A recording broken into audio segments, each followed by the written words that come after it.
dans le prochain épisode de Demain nous appartient.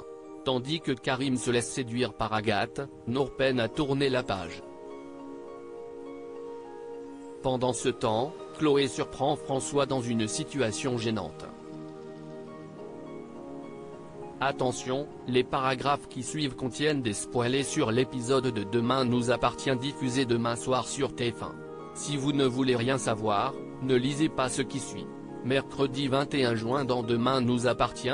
Karim se laisse séduire par Agathe au petit matin, Aurore se réveille en sursaut après avoir fait un cauchemar.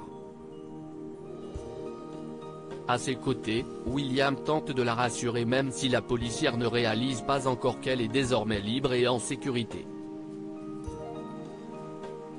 Très émue, elle confie à son mari qu'elle a cru mourir seule et sans eux. Lorsque William l'invite à prendre le petit déjeuner sur la plage pour lui changer les idées, Aurore décline car elle préfère travailler. En effet, elle pense qu'arrêter son ravisseur va lui faire du bien. Après que Manon les a rejoints, toute la famille s'enlace. À plusieurs kilomètres, la police scientifique a été dépêchée sur le lieu de la séquestration d'Aurore pour procéder à quelques prélèvements. Malheureusement, la pièce a été décapée à l'oxygène actif, un désinfectant pour piscine. Pour Damien, le ravisseur est donc un maniaque. Le capitaine Saïd comprend rapidement que celui-ci n'a jamais eu l'intention de tuer Aurore et que ce compte à rebours n'était que du vent.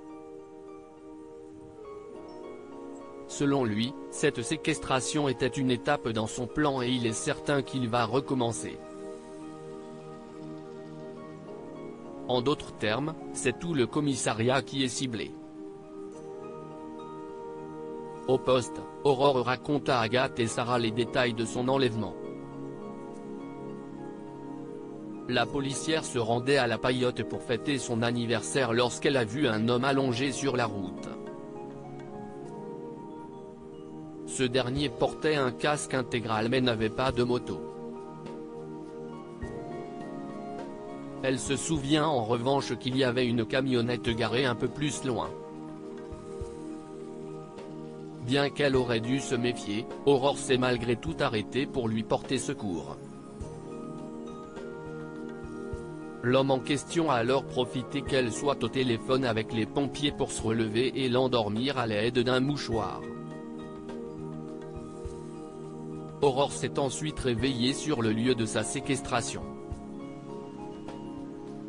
En se remémorant cet événement traumatique, elle ne peut s'empêcher de laisser échapper quelques larmes. Dans la foulée, Karim informe ses collègues que le voisin de la maison dans laquelle Aurore a été enfermée a vu un homme décharger des cartons d'une camionnette grise dans la matinée du 9 juin. Il était grand, brun et portait un blouson bleu et vert. Immédiatement, un avis de recherche est lancé. À l'hôpital, Nordine est au téléphone avec Manon quand Martin se réveille enfin.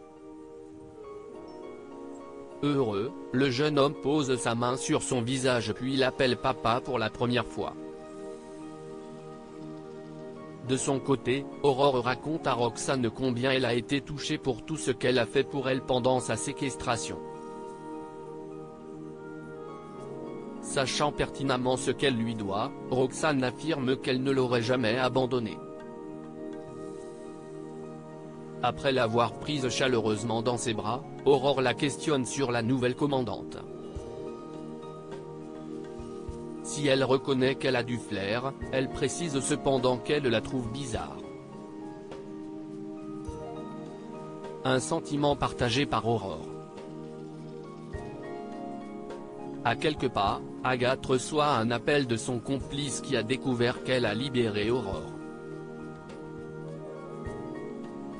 Désormais, il craint que les enquêteurs remontent jusqu'à lui. Seulement, Agathe lui fait croire que la policière ne se souvient de rien et que le dossier est vide. En colère, il la prévient, s'il plonge, elle le suivra. Agathe assure alors qu'elle n'a aucun intérêt à lui mentir puis indique que l'un de ses collègues continue à fouiner.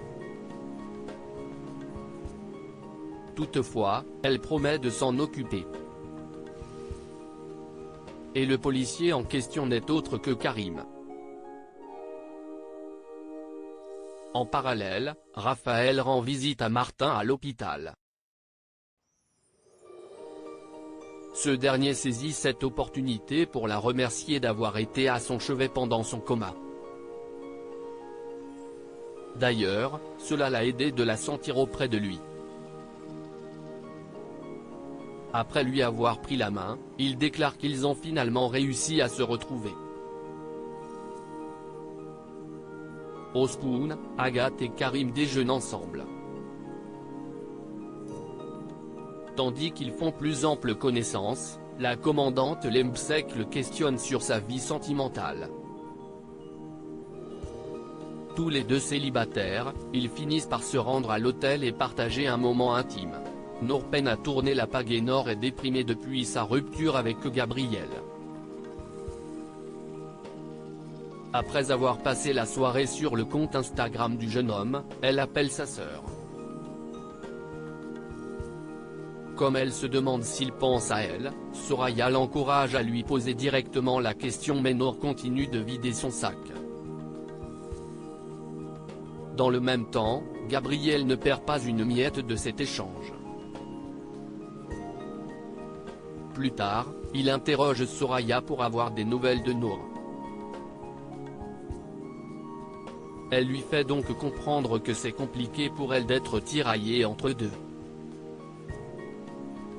Soraya ne retrouvant plus ses clés de voiture, Gabriel propose de l'accompagner au tribunal.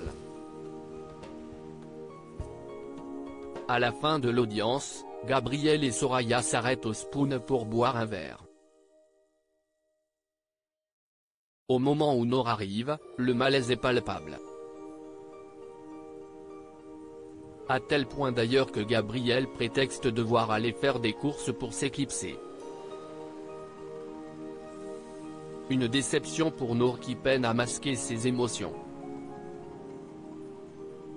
Soraya a beau l'encourager à tourner la page, la tâche s'annonce cependant plus compliquée que prévu pour Nour. Chloé surprend François dans une situation gênante et Chloé et Alex se rendent chez les Moreno pour passer la journée à la piscine. En rangeant les fruits de mer dans le frigo, Chloé tombe nez à nez avec François, totalement nu. Le malaise s'installe rapidement entre les deux collègues et ce d'autant plus que François ne trouve plus son maillot de bain. Et pour couronner le tout, Charlie les rejoint en petite tenue, prête pour passer une après-midi torride avec son compagnon. Juste après, Charlie s'empresse d'écouter le message vocal de Christelle qui l'informe qu'Alex et Chloé s'occuperont finalement du jardin en leur absence. Bien que la maison soit assez grande pour accueillir tout le monde, Charlie et François cèdent leur place à Alex et Chloé. Enfin seuls, les Delcourt s'empressent de s'installer au bord de la piscine. S'ils espéraient profiter de ce tête-à-tête, c'est raté. En effet, Sylvain et Christelle rentrent plus tôt que prévu car cette dernière a le mal de mer.